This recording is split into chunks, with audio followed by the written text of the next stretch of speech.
Hi class! Today's video that we're doing before class is we're going to be talking about retelling of a story. So to do this, I thought the easiest thing for us to do was maybe to go over a story, like a really simple story, and talk about our points that lead to helping us retell our story. So I picked The Monster at the End of the Book because it was my favorite book as a child, and I found a little bit of a recording. Now this doesn't have the whole story on it, which because it would take like the whole video time that I've allotted for this. So I'm going to play it and then we're going to talk about it and use it for our points with our lesson. So I'm going to hit play and I'll have you guys watch it. It's only like 2 minutes and 14 seconds it says. So if you guys watch this and then we'll talk about it afterwards. Here we go.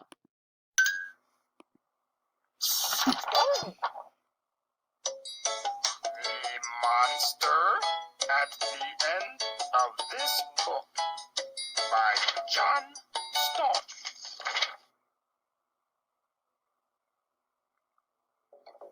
Wait a minute.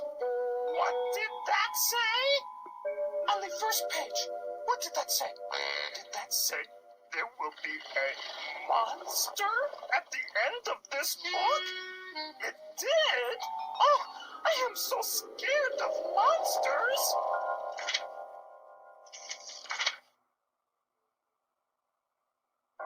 Shh. Listen, I have an idea. If you do not turn any pages, we will never get to the end of this book. And that is good, because there is a monster at the end of this book. So please do not turn the page.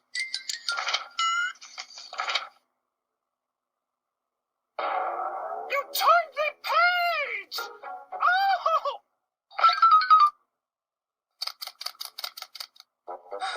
Maybe you do not understand. You see, turning pages will bring us to the end of this book. And there is a monster at the end of this book. But this will stop you from turning pages. See, I am tying the pages together so you cannot hit me. Ah! You touched a knot! Oh, whatever you do, do not. Ah!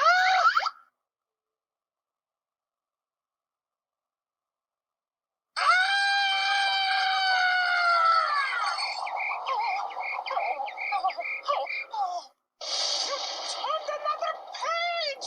Oh, you do not know what you are doing to me! Now, stop turning pages! Okay, class. So obviously that's the end of that. It didn't get to the end of the book, but I thought it was good because it kind of explains some of the points I wanted to make. So if we go back to talking about retelling our story, and we're using the monster at the end of the book in it, we talk about setting, and setting is the time and the place that the story took place. So in the monster at the end of the book, what's the setting? Well, basically it's the book. It's that they're in a book and he's trying to not get to the end of the book because there's a monster at the end of it. So your setting is basically in the book. Characters. Characters are people or animals or things that are acting out the story. So in the monster at the end of the book, who are your characters? Well, Grover's the main character because he's in almost every page of the book. Not that a character has to be in every page of the book, but he's the main character of the book. And there's probably another character in there. Can anybody think of it? Yeah, it's probably the monster at the end of the book because that's another character in there. I would say it would be. So the problem is that what's the struggle that the character is having? What would be the problem in the monster at the end of the book? Grover doesn't want to get to the end of the book because there's a monster there and he's scared of the monster. So that's his problem. That's his struggle. He's struggling to, it's quite funny that I use the word struggle because he's struggling to keep you from turning the pages. He doesn't want to get to the end of the book. So that would be his problem. Happenings. These are kind of basically it's how the book gets put together, or the beginning, middle, and end of the story. So at the monster at the end of the book, the beginning of the story is when you first turn the first page and Grover says, "Did you see that? There's going to be a monster at the end of the book." And then in the middle of the story, he's trying to keep you from turning the pages. He does not want you to turn the pages because he doesn't want to get to the end of the story. Because at the end of the story, there's supposed to be a monster there. So as you can tell, it kind of flows. It starts at the beginning and then it goes to the middle and then the end of the story. So you have all these points that link together to get you to the story. So when you're retelling your story, you kind of want to go in the same chronological order as the story. You don't want to leave something out. You want to start at the beginning and then go to the middle and then the end. Now, granted, you don't need to say every single word of the story. You just kind of want to give yourself or give the person an overview, so it shouldn't take quite as long as reading the whole story, but you do want to make sure that you are hitting all the main high points of it. And then the solution that wants to go up all the time. How the story ends. So in this book, the solution, or in this, when we were talking about the monster at the end of the book, and we didn't get to see the whole story because it would take this whole video or most of it, um, is how the story ends. So the story or the solution would be that, and I'm going to spoil it for you, so it's a little bit of a spoiler alert if you haven't read the book. But when Grover gets to the end of the page, the only monster at the end of the book is him. And so that would be how the story ends. He realizes that he is the monster at the end of the book that they were talking about. So it's just a fun book. I just love it. Anyway, but that's how your story ends. So that would be your solution. So then when we get to class today, I have a bunch of books laid out on some tables, and I want everybody to get in there and pick a book. If you've read it, great. You might want to reread it. Everybody should read the book so you know what happens.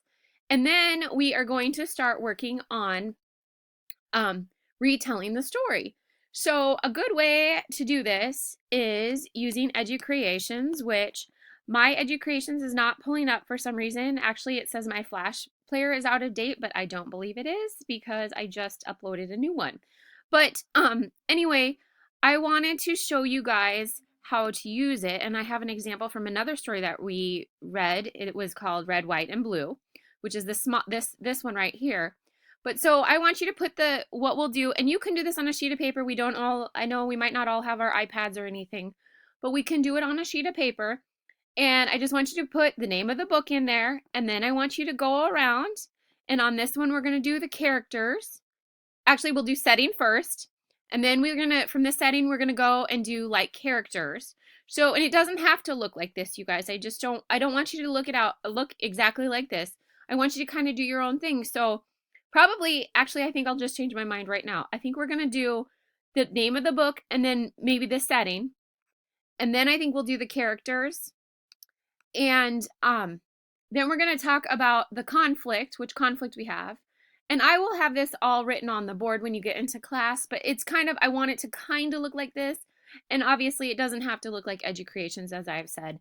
But we're just going to kind of draw it out so that when we go back to retell it, you'll have your points there, and then you can retell the story, and that way you won't forget a point.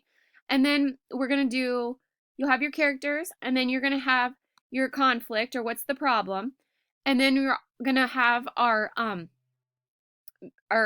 middle, our happenings, our beginning, middle, and end. And so we'll just put like some key points in there. So like it'd be monster at the end of the book, and the setting is the book. And then I would do my character here, which would be Grover and the monster.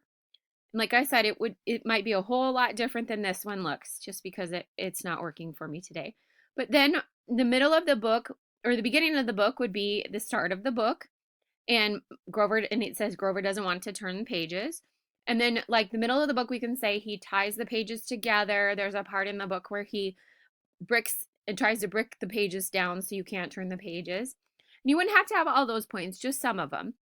And then at the end, we'll put that it ends up that Grover is the monster of the end of the book. And then the solution, which is the end of the book, or how it gets solved, which we just talked about, is that Grover is the monster at the end of the book.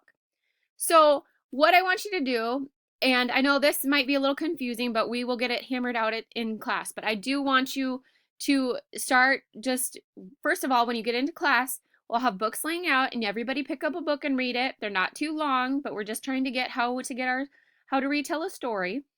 And then we're gonna we'll put our characters, and I'll have this written on the board for you guys. Then we'll start making like our character in our book like little graph like we've got here. And then from there, if we get through everything in the class period, then I want everybody to we'll go ahead and go around the room and have everybody retell their story that they read, so everybody kind of gets a little snippet of a different story. So thank you for watching, and like I said, I will have an example of this on the board when you get there too. And we can either, if the iPads are available, which I haven't been able to see for sure if they are or not, but we will check and see. And if they are, we'll use Educreations, which is like this. And if not, we will just draw them out on a piece of paper. And you might want to do that anyway, because it might be easier to do that at first. And then when you get to the actual app, then we can do this. So, thank you for watching, and I will see you in class. And we have lots of work to do, but it will be a fun project. So I will see you soon. Thanks for watching.